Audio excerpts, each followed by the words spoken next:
Hi everyone, in front of me I've got Samsung Galaxy A73 and let me share with you how to block a number on this device.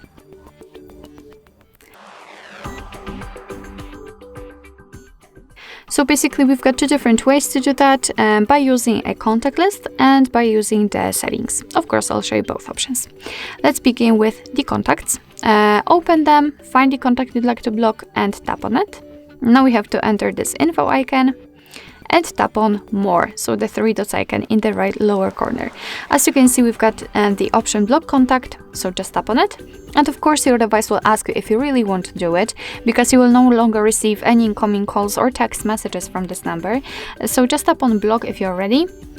And here we've got this small but very characteristic icon, which will show us that this contact has been blocked. Of course, we can unblock it the same way, just by tapping on unblock contact, but let's leave it like this. Let's leave it blocked. We will check if it will appear on the blacklist itself. So right now it is in the second way of blocking the number, which is kind of manual. It doesn't really matter if you will be on the keypad, the recents or the contacts. Just tap on the three dots icon in the right upper corner and this time and enter the settings.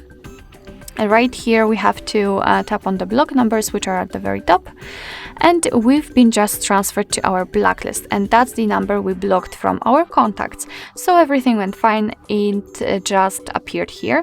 What's more, we can again enter the contacts, but this time we can mark a lot of numbers in a row and block them with only one click. So it is quite useful if you've got a lot of unwanted numbers saved. Of course, you can block something from the recents, or you can add a phone number manually, which is also a good option. As you can see, you can just enter it and tap on this plus icon. As you can see, it will immediately appear on the blacklist. And we've got also an additional option, block calls from unknown numbers. You can turn it on or off just by tapping on this switcher, and this option may be quite useful if for some in some situations. If you want to remove the number from the blacklist, just tap on this minus icon, and as you can see, it will immediately disappear. So basically that's all. This is how to block a number in your Samsung Galaxy A73. Thank you so much for watching. I hope that this video was helpful, and if it was, please hit the subscribe button and leave the thumbs up.